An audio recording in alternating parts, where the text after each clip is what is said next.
Hey, what's up everyone? I'm Risa Morimoto. Welcome to the modern age. We are in Bangkok, Thailand today. Dr. Lodi and his team have been treating cancer patients for years. He has a clinic in Arizona as well. And the awesome thing is that they're not only treating the cancer, but they're healing the mind and the body and the lifestyle so that the cancer never comes back again. So I'm really super excited to get this tour, so let's go. We are a healing center, not a treatment facility. Two different paradigms. One is based on disease. We're going to treat your disease. The other one is based on healing. You're on a journey towards restoring your health, and we're going to be your guides. So they're two different paradigms. Most clinics are treatment facilities. They take the patient and they're going to fix them. That's the philosophy. That's the paradigm. Is something's wrong with the patient. They're not smart enough to take care of themselves, but I'm smart. I'm going to fix you. Right? That doesn't work because there's nothing wrong. Your body is actually doing absolutely everything that's necessary. You know, if your blood pressure is high, it's because it needs to be under these circumstances. If your if you have what's called insulin resistance, early diabetes, why? Because you're eating too much glucose. It's not because your body made a mistake. Your body's adapting to it. You know, so all these situations we have to understand that. So if you go to a treatment facility, they're going to give you a drug. They're going to give you a treatment. They're going to fix that. There's nothing wrong. The thing that's wrong is why your body is doing this particular thing, whether it's high blood pressure or diabetes or whatever. So you have to change that. So that's why the most important part of our program is teaching people how to live. And we have something called the School of Life where we do that. You just saw one of the lectures. But that also involves shopping. When you go shopping, what do you shop? What's food? Right. You learn how to read labels, and you learn what is food, and you eat food. Basically, it's easy with labels. If it has a label, don't eat it. Right. Okay? Okay, because if I hand you a banana, do you need a label? Right. No. Right? Even if I handed you a piece of steak, you don't need a label. In other words, if you're eating real food, it doesn't need to be labeled. If it's labeled, that means there's stuff that you can't see, and therefore you don't want it. And it's mostly chemicals. The entire category is called Stop Making Cancer. How do you stop making? Well, we do fasting, cleansing, clean the colon, do lymphatic work, balance hormones, meditation, exercise, sleeping right, all those things. They all go together so that the biochemistry of the body is no longer tending towards producing cancer. The second part of the program involves the interventions, and those are what we call metabolic therapies. And metabolic therapies are therapies that will kill the cancer not because it's a toxic drug, but because it's putting the cancer in a metabolic situation that it can't deal with. For example, vitamin C produces something called peroxides, and healthy cells are used to peroxides. They're a normal part of metabolism. So they have an enzyme called catalase which easily neutralizes it, turns it into water and oxygen, which is good for it. Cancer cells don't have that enzyme anymore, so it kills them. So that's a metabolic therapy. In other words, it's not dangerous, it's not bad, it's just bad for the cancer cell. Same with all the other ones, the B17, the curcumin, all these other intravenous therapies like that. So conventional medicine does not do any of this, or do? No. When we do use chemo, which is not often, but when we do, we use it in low doses with insulin. And the reason we do that is so that we can target the chemo to go only to the cancer cells, or mostly to the cancer cells. And then the third part of the program is to wake up and enhance the immune system. Because the immune system is systematically put to sleep by cancer cells. Mm-hmm. So we have to wake it up.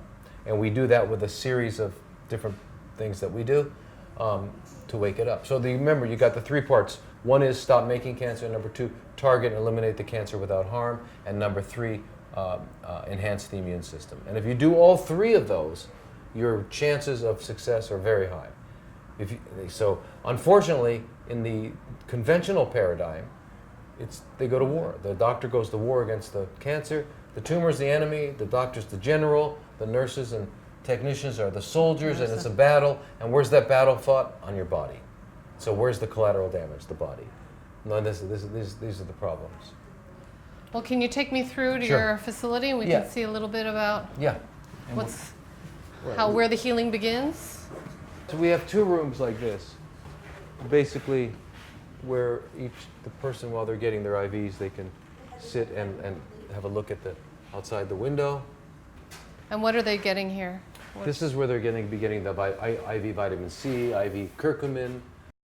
Why do you get it intravenously? Is it just faster? It was also, no, it's not just faster. It's just that it's 100% in your blood. If you eat something, first of all, if you're really healthy, you're probably actually absorbing and assimilating maybe 60% of what you eat, if you're lucky. Right. But if you're sick, you're probably really getting only 5, 10, 15%. And what we need in order to achieve the effects that we're looking for with high-dose vitamin C, with these quercetin, we need to have certain level in the blood, and so you can't. In other words, and you can't even eat that much. Your body wouldn't absorb it anyway. So we give it intravenously so that we can control the amount in there. As you see in most oncology places, someone walks in day one and they look pretty okay. They look sick. By the second, third week, they've lost their hair and they're really So you see them going down, down, down, down. And then you're happy because you think that's working. Right. You think if it's hurting me, it must be hurting the cancer, right? But here you see people get better and healthier and smilier and all that. So we see the opposite. Wow. Yeah. Okay, so let's go this way now. And then we just have some, for example, here's an ozone room where we do IV ozone therapy. So what's ozone therapy? It's 3 atoms of oxygen rather than 2. What we breathe in is O2. It's 2 atoms. O3 is an unstable. We have an ozone layer around the Earth, you know of. That we're destroying it. Right, we're destroying it, of course. But it protects us from UV radiation. If we didn't have the ozone layer, we'd all be fried, right? So how do you administer this then? Well, no, the ozone is you take some blood out, you put the ozone in it, you mix it up, all the reactions take place, and then you put back the healthy ozonated blood back into the body, and and what it does is it stimulates the immune system, number one, and it also increases the oxygenation. The blood that's been ozonated is a bright red. You can see it. It's full of oxygen. Wow. As compared to when you draw your blood out, it's kind of a dark maroon color. Yeah. This is our main. This is awesome. So I know that you do your lectures here. We do our lectures here, and we have a guy come in who teaches meditation, and he'll sit with the people here. We move everything aside and we do yoga here. What it's doing is learning how to turn off the mind so that you can manage stress. Because as we've talked about in several lectures and what we talk about frequently here is how stress biochemically destroys the body, and doesn't allow you to heal. And here's like a juice bar where the patients can get different kinds of green juices and stuff. That's awesome. Right? And actually this room here, which is going to be our hypothermia room, we're just changing it around, but on the other side we have our hypothermia bed. We're going to bring it in here. And why do you do hypothermia? Well, it's the same reason that we get fevers. We get fevers so that our immune system gets turned on. So it turns out that what the fever does is it activates the immune system, it activates the chemicals that the white blood cells produce and everything.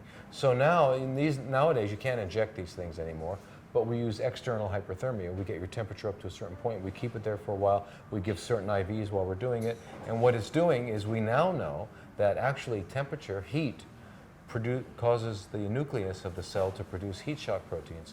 The heat shock proteins in turn stimulate mitochondria to proliferate, and the mitochondria are where energy is made. In fact, what cancer is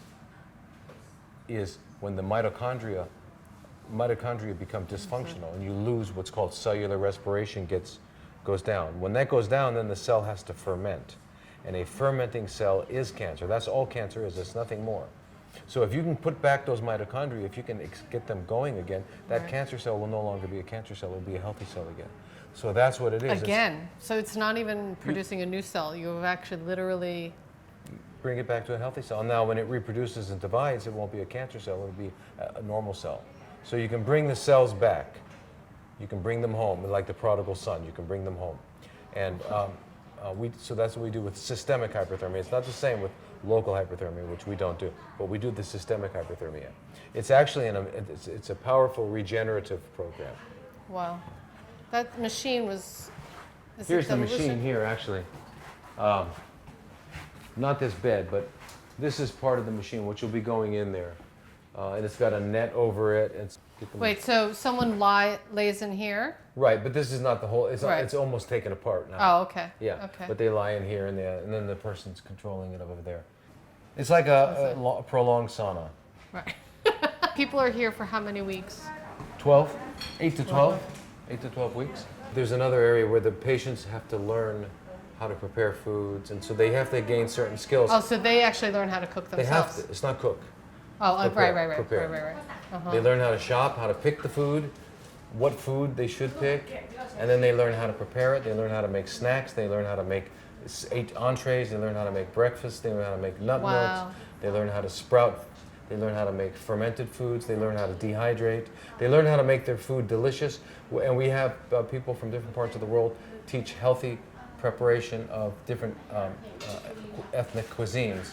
That is You know, because awesome. if the person is not loving it, then actually they will feel deprived, and if they feel deprived, their immune system will be depressed. Their natural Right. killer cells won't work as well. Right. So you yeah. can't. That's not okay. You can't Right. leave it that way. They have to Right. love it. Right. So that's our job. Our job is to make them know why they need to eat it, and then number 2, we have to make sure they love it. If we fail in either of those, they won't continue. Right. A whole lot of toxins, food, water, clothing that we wear, makeup, hair color, whatever it is that we're doing, exposure to EMF. In our cars, there's off gassing, and if you have a new fresh apartment with new carpets, it's all off gassing. All this stuff conspires to destroy the mitochondria. Okay, and then the cell loses the mitochondria, it starts to ferment, and it's called cancer. So you need to prevent that. How do you prevent that? By maintaining your health, and you maintain your health by going to bed early, by exercising, by meditating, by eating at the most twice a day with 18 hours between your last and first meal. Why is that? What's Well, the because importance you of need- the 18 hours? Right, because it's not only what you eat, your body needs to process it. Your body is either processing what you're putting in it, or it's cleaning house. If you're eating 3 meals plus a day, your body doesn't really have time to deal with it. And that the only time your body gets able to clean out and to actually utilize some of the stuff is during sleep. But most people eat just before they go to sleep, or an hour before they go to sleep, so they don't even get that benefit of sleeping. So Right. you really need, and also your insulin needs to come down, and your glucose needs to come down, because that we know underlies high blood pressure, it underlies diabetes, it underlies liver, fatty liver, it underlies all cancer. That insulin glucose dynamic is essential to control. So, so the best way to do it is to a lot of 18 hours of not eating, so that your body cleans, so you're clean every day. Wow.